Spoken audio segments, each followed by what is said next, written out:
Mi nombre es Macrina Pérez y yo les voy a hablar sobre diabetes mellitus tipo 1. Diabetes mellitus. Este es un grupo de enfermedades metabólicas caracterizadas por defectos en la secreción de insulina, su acción o de ambas. Se va a presentar una hiperglucemia crónica en la diabetes asociada a largo plazo como disfunción o falla de diferentes órganos. Su clasificación es diabetes mellitus tipo 1, diabetes mellitus tipo 2 y diabetes gestacional. Empezaremos con diabetes mellitus tipo 1. Esta se va a caracterizar por la lesión de las células beta del páncreas, por lo que va a haber una disminución cuantitativa en la célula. Es decir, el paciente se tendrá que administrar de manera exógena insulina para mantener los niveles normales de glucosa en sangre. Las células betas del páncreas liberan mayor o menor cantidad de insulina en relación con los niveles existentes de glucosa en sangre, de una forma directamente proporcional. ¿Qué quiere decir esto? Que cuando la glucosa en sangre se eleva, es decir, después de comer, va a liberar mayor cantidad de insulina. Y por el contrario, cuando los niveles de glucosa en sangre disminuyen, que es cuando tenemos periodos de ayuno, la liberación de insulina va a bajar también. Epidemiología. La prevalencia de diabetes mellitus tipo 1 oscila entre 0.8 y 4.6 cada 1000 habitantes, situándose en 1 y 1.5 cada 1000 habitantes. En México hay más de 600,000 personas que padecen diabetes mellitus tipo 1. Factores de riesgo. Antecedentes familiares. Las personas que tengan padre, madre, hermano o hermana con diabetes mellitus tipo 1 tienen mayor riesgo de padecerla. En cuanto a genética, la presencia de ciertos genes indica mayor riesgo de padecerla. Y en edad, aunque puede aparecerse en cualquier edad, suele aparecer en dos momentos críticos.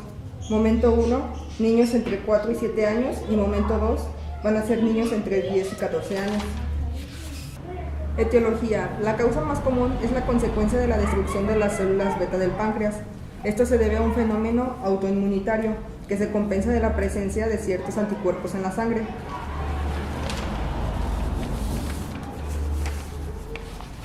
Cuadro clínico. Va a presentar la persona visión borrosa, fatiga, polidipsia, poliuria, vómitos excesivos. Esto se va a deber a una cetoacidosis. La cetoacidosis se va a deber a una complicación de la misma diabetes, que es cuando el cuerpo produce un exceso de ácidos en la sangre, que son las cetonas, porque no hay suficiente insulina en el cuerpo. También va a presentar enuresis y polifagia. Diagnóstico. La persona debe de presentar una hemoglobina glucosilada del 6.5%, una glucemia en ayunas de 126 miligramos sobre decilitro, un test de tolerancia oral a la glucosa de 2 horas con una carga de 75 gramos de 200 miligramos sobre decilitro, una glucemia al azar, es decir, se puede hacer a cualquier hora del día, de 200 miligramos sobre decilitro, y debe de presentar las 4 P's, que son polifagia, poliuria, polidipsia y pérdida de peso. Tratamiento.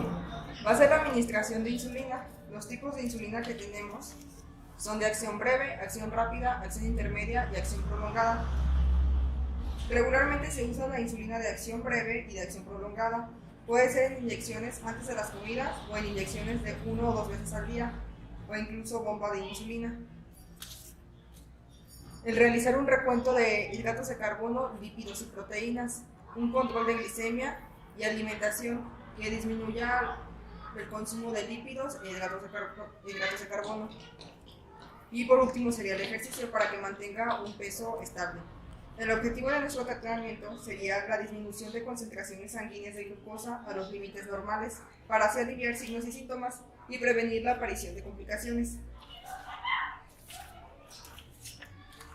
Por último tenemos complicaciones, que es angina de pecho, aterosclerosis, neuropatía, nefropatía y retinopatía. Soy Ana Cristina Díaz Aranda y les voy a presentar diabetes mellitus tipo 2. Diabetes mellitus tipo 2 se caracteriza por ser hipoglucemia crónica, resistencia a la insulina, tener una alteración en la secreción de insulina. Esta tiene un deterioro progresivo de las células beta y se acompaña de resistencia a la insulina. Por lo tanto, hay algo en la hormona de insulina que no hace efectiva su producción. Epidemiología. La diabetes mellitus tipo 2 es una de las principales causas de muerte en México. Esta representa un 11.5% de las causas de consulta en el país y estadísticamente se presenta más en mujeres que en hombres. De igual manera, 1 de cada 8 mexicanos, eso quiere decir el 98% de la población, la padece. Factores de riesgo. Estos, la obesidad, que va de la mano con poca actividad física y la mala alimentación, hipertensión arterial, dislipidemia, antecedentes familiares y por lo general aparece después de los 40 años de edad. Etiología. Es caracterizada por resistencia insulínica asociada usualmente a un déficit relativo de la insulina. La resistencia de insulina es una reducción en la capacidad de estimular la capacidad de glucosa y de su utilización, o una producción hepática persistente de glucosa, que es la incapacidad de inhibir la lipólisis. La insulina se pega al receptor, pero hay algo que no funciona, entonces no tiene la capacidad para llevarla a su interior. La insulina se tiene que meter a los receptores de insulina de cada célula, por lo tanto se expresa en transportadores de glucosa para que puedan ingresar a la célula. Debido a ello, la insulina se queda en el torrente sanguíneo y está en exceso. Signos y síntomas. Pudiera ser que se presentaran signos y síntomas parecidos a la diabetes mellitus tipo 1.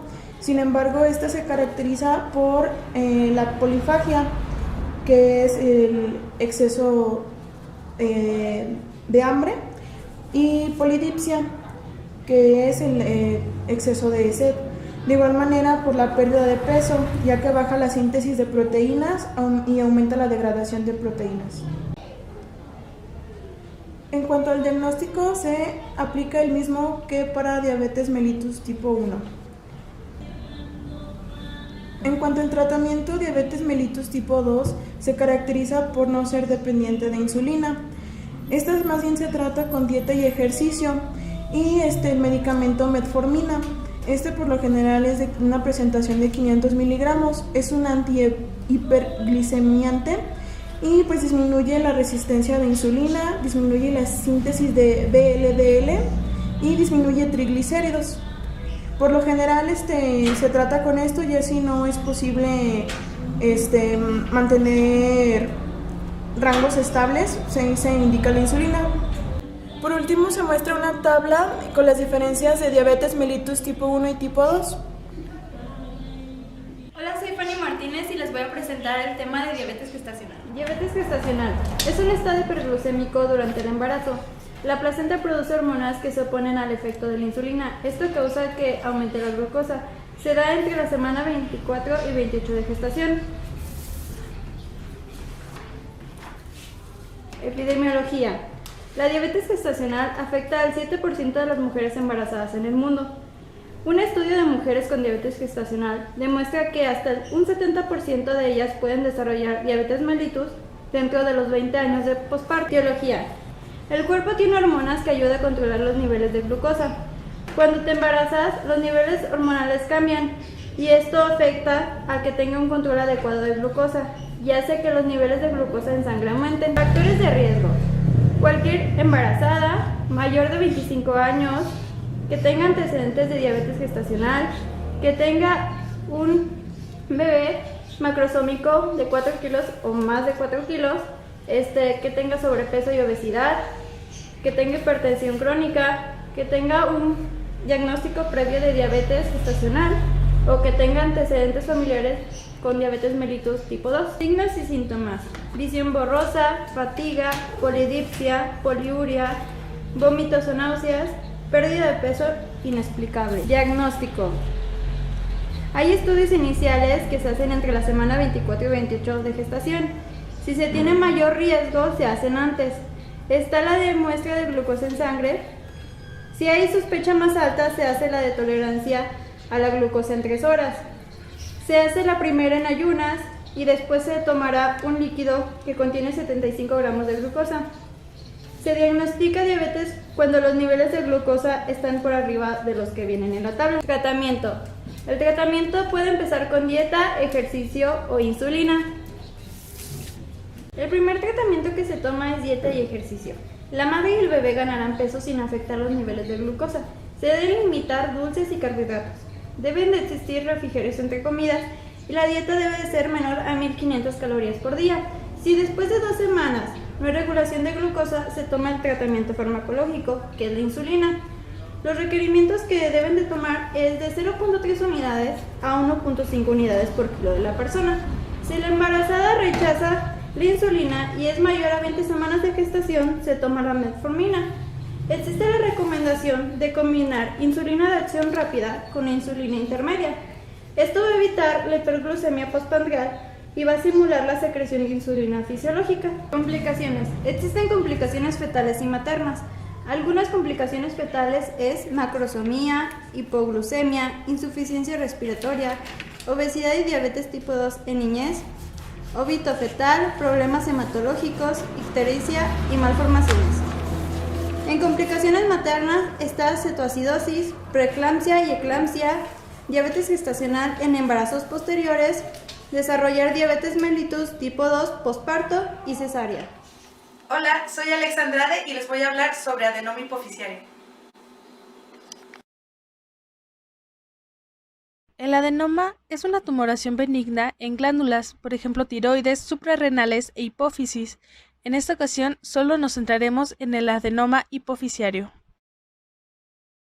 La clasificación del adenoma hipoficiario se divide en dos: funcionante y no funcionante. En los funcionantes tenemos la acromegalia, que es la alteración de la hormona del crecimiento, prolactinoma, que es la alteración de la hormona prolactina, tirotropinoma, alteración de la hormona tiroestimulante, gonadotropinoma, alteración de la hormona folículo estimulante y luteinizante, corticotropina, alteración de la hormona adrenocorticotropa, y los no funcionales tenemos la microadenoma, que es menor a 1 centímetro, y macroadenoma, que es mayor a 1 centímetro.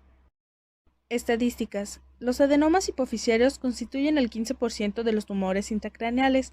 Los prolactinomas constituyen el 60% de los adenomas hipoficiarios, la acromegalia el 20% y los corticotropinomas el 10%. El resto de los adenomas hipoficiarios constituye el 10% restante. La acromegalia es una enfermedad producida por la hipersecreción crónica e inapropiada de la hormona del crecimiento. Estas son secretadas por células acidófilas, que se inician después del cierre de los cartílagos en conjunción. La acromegalia es una enfermedad de comienzo insidioso, con cambios progresivos y lentos, que al inicio y con frecuencia pasan desapercibidos. La edad de comienzo suele ser entre los 30 y 50 años. Los signos y síntomas dependen de la hipersecreción de la hormona del crecimiento, y estos son cambios faciales, oligomenorrea, que es la alteración del ciclo menstrual, hiperhidrosis, una sudoración excesiva en las manos, cefalea, parestesias, es una debilidad muscular, disfunción eréctil, hipertensión arterial, bocio, que es el crecimiento de la glándula tiroides, y defectos visuales.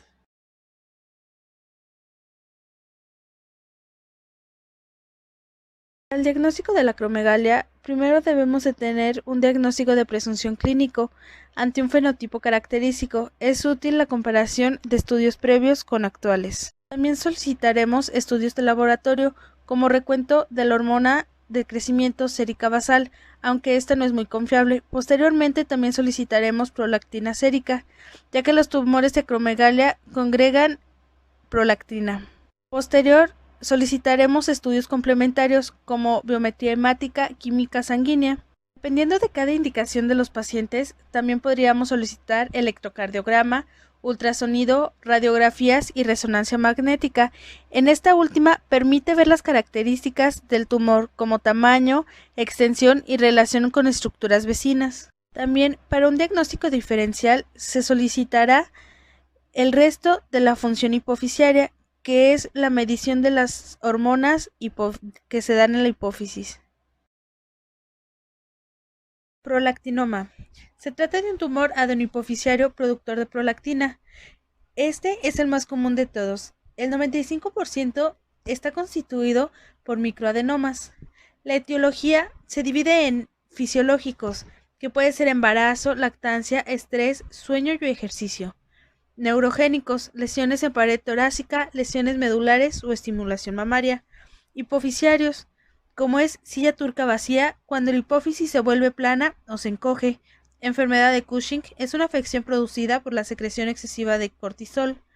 Hipotalámicos, craneofaringioma, que es tumoraciones benignas en la glándula pituitaria. Sarcoidosis es una enfermedad que provoca inflamación, o enfermedades sistémicas como insuficiencia renal, cirrosis, hipotiroidismo o ovario poliquístico o epilepsia. Los prolactinomas son mucho más comunes en las mujeres. Los signos y síntomas típicos en ellas se asocian a amenorreas, galactorreas e infertilidad. En los hombres, usualmente, el motivo de consulta es la presencia de síntomas compresivos, como es la pérdida visual, déficits neurológicos o cefaleas, aunque también puede disminuir el libido, la disfunción eréctil, la infertilidad y la oligospermia. Para su diagnóstico, la prolactina se secreta episódicamente, por lo tanto, algunas de las denominaciones que se realizan a lo largo del día pueden quedarse dentro de los límites superiores a la normalidad acorde a los establecidos por el laboratorio. Por este motivo, el hallazgo de concentraciones discretamente elevadas de prolactina debe ser confirmado con la toma de varias muestras de prolactina sérica. Se debe complementar con la función tiroidea, también con una anamnesis bien realizada y una exploración física detenida, junto con una química sanguínea general. Como anteriormente mencionábamos, se debe realizar una resonancia magnética nuclear, que ésta permite la caracterización del tumor, como es el tamaño, la extensión y la relación con estructuras vecinas. Tirotropinoma. Se trata de un tumor hipofisiario secretor de hormona tiroestimulante, sus subunidades o ambas, que en la mayoría de los casos se asocia con el hipertiroidismo con hormona tiroestimulante normal o elevada. Afecta por igual a ambos sexos y la mayoría de estos son macroadenomas. Los signos y síntomas de los tirotropinomas se pueden asociar con los síntomas del hipertiroidismo, como es defectos del cambio visual, cefalea, pérdida de peso, taquicardias o irritabilidad.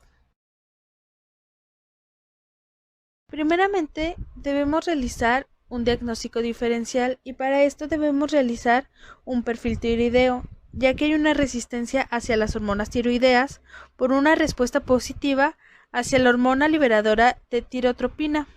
Posteriormente, debemos de realizar un recuento de la hormona tiroestimulante para ver si hay una elevación o una disminución de esta, y también una resonancia magnética para ver las características de la tumoración.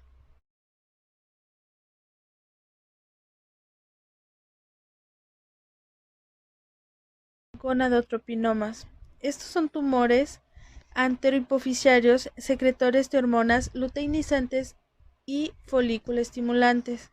Por lo regular suelen ser macroadenomas y estos constituyen el 10% de los tumores hipofisiarios. Sus signos y síntomas son cefalea, defectos visuales como puede ser la oftalmoplegia, que es la incapacidad para mover los ojos oculares, y la atrofia óptica. Para su diagnóstico debemos realizar una resonancia magnética nuclear, ya que se trata de un macroadenoma. Debemos verificar si hay una extensión supracelular o una invasión de senos cavernosos y esfenoidales. Debemos realizar una determinación de prolactina para ver si es normal o ligeramente elevada, para ver si hay una lesión en el tallo hipofisiario. Y por último, debemos realizar una función global hipofisiaria para ver si hay algún déficit.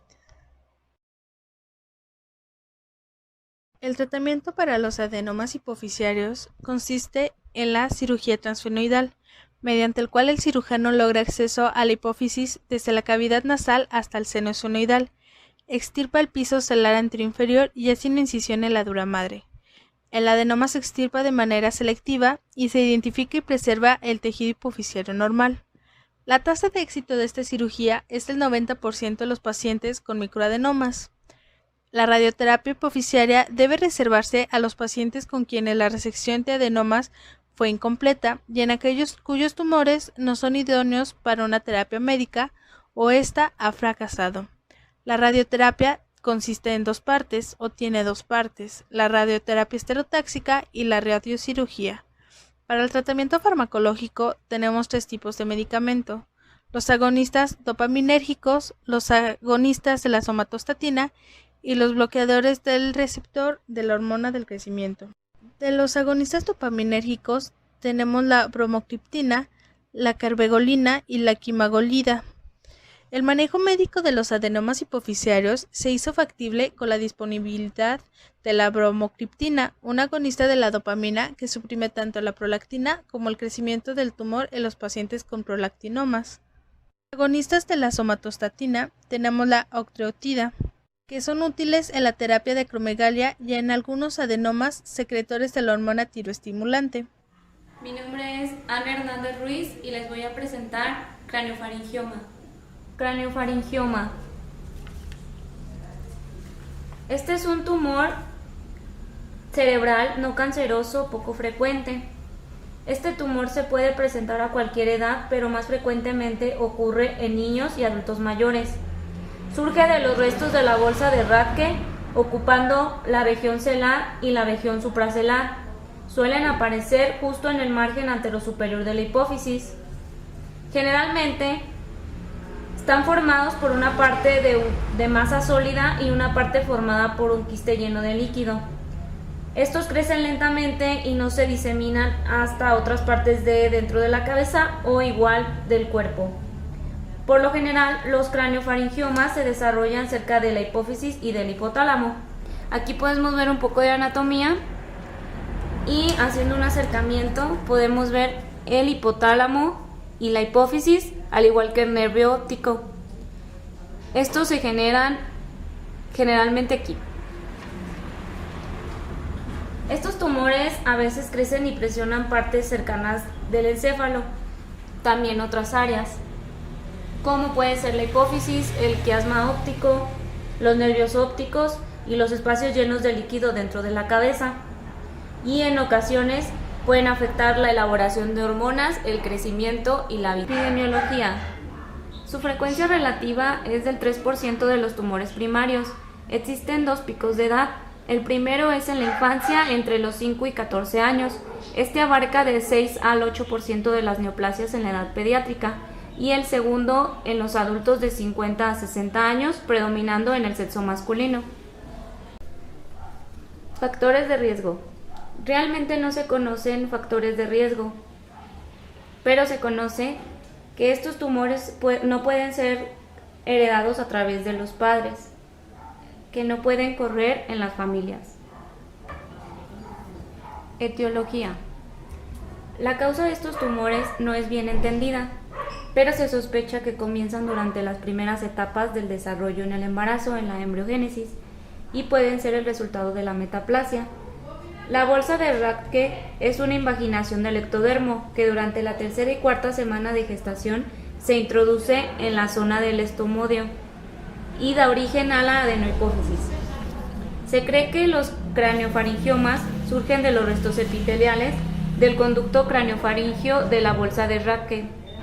Las células embrionarias anormales del conducto craniofaringio o de la glándula pituitaria anterior pueden originar un craniofaringioma.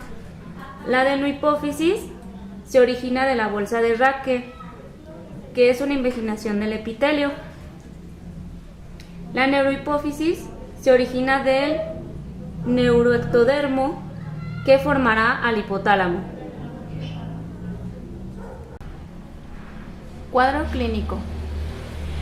En la infancia, los signos y síntomas más frecuentes son la pérdida de la visión y los signos y síntomas derivados de la hipertensión intracraneal, que es la irritabilidad, náuseas y vómitos, papiledemia e incluso macrocefalia si las suturas craneales no están cerradas, y el fallo del crecimiento. En la pubertad destacan las alteraciones visuales, la pérdida de agudeza visual y defectos campimétricos, así como los trastornos del desarrollo puberal. Y en la edad adulta, los síntomas más frecuentes son el hipogonadismo con disfunción eréctil y la oligoamenorrea con un 45 a 65%, y las alteraciones visuales, la hiperfagia y la obesidad, la poliuria y la polidipsia, que estas derivan de la diabetes insípida, que están asociadas a afectación hipotalámica importante y se presentan a cualquier edad. Clasificación. Según la Organización Mundial de la Salud, los tumores del sistema nervioso central, los craneofaringiomas, se dividen en dos tipos: craneofaringiomas adamantinomatosos y craneofaringiomas papilares. Los craneofaringiomas adamantinomatosos es la forma más frecuente con un 85%. Son más frecuentes en la edad pediátrica. Estos se derivan de restos epiteliales de tipo ameloblastoma de la cavidad orofaringea primitiva. Se caracteriza por cordones o nidos de epitelio escamoso multiestratificado dispuestos en empalizada. La presencia de calcificaciones, acumulaciones de queratina prominentes y contenido quístico oscuro rico en colesterol, lípidos y metahemoglobina es típica de esta variante. Estos nódulos de queratina pueden calcificarse muy frecuentemente. Y el tipo número 2, que son los craneofaringiomas papilares con un 15% de frecuencia, se observan principalmente en los adultos. Estos están relacionados con metaplasia de células adenohipoficiarias primitivas y se presentan habitualmente con gran componente quístico. Estos histológicamente están compuestos por epitelio escamoso formado de papilas. Y en esta variante es muy infrecuente las calcificaciones y la infiltración peritumoral. Diagnóstico. El diagnóstico de sospecha del craneofaringioma se basa en los hallazgos clínicos y radiológicos, y este se confirma con el estudio histológico.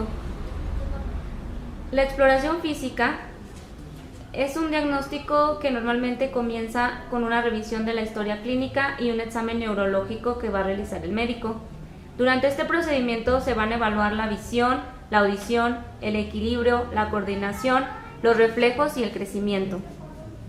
En el análisis de sangre se pueden revelar cambios en los niveles hormonales que indican que un tumor está afectando la hipófisis, ya que la hipófisis es la que elabora la hormona estimulante de la tiroides y la hormona adrenocorticotrópica. Y en las pruebas de diagnóstico por imágenes, que son la resonancia magnética, que esta nos va a delimitar, además del tamaño, la extensión tumoral, la infiltración de hipotálamo y tercer ventrículo, y es la prueba de elección para planificar el abordaje quirúrgico.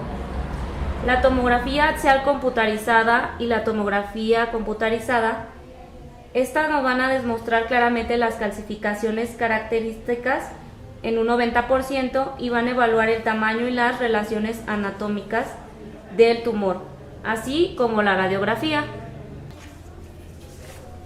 Tratamiento.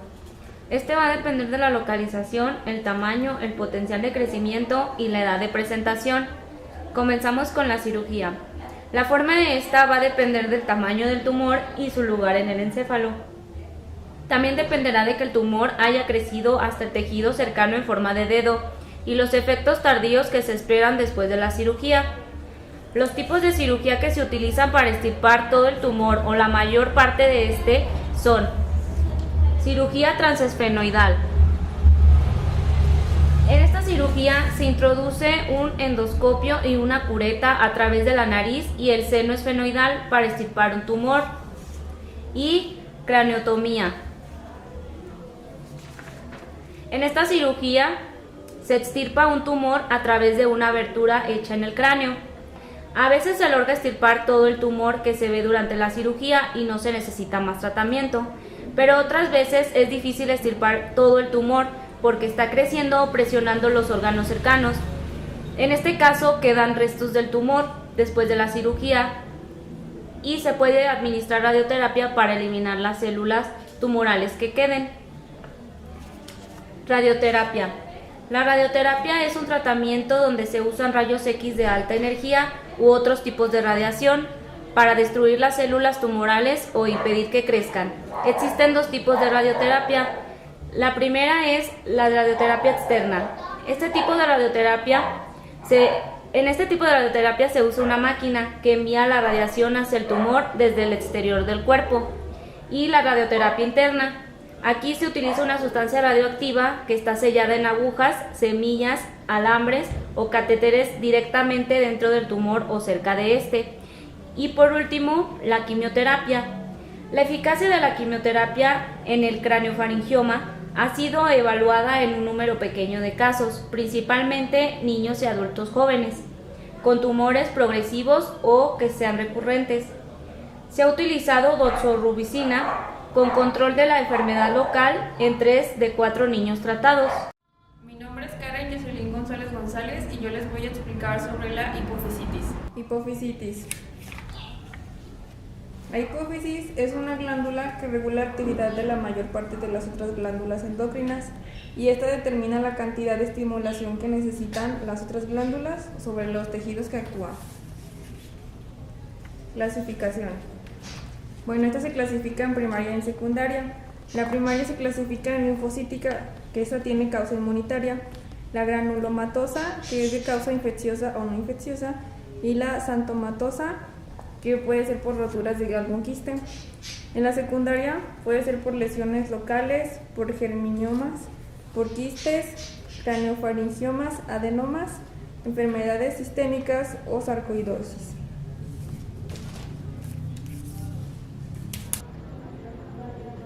Aquí les muestro una tabla sobre la clasificación primaria y las diferencias que hay entre cada uno.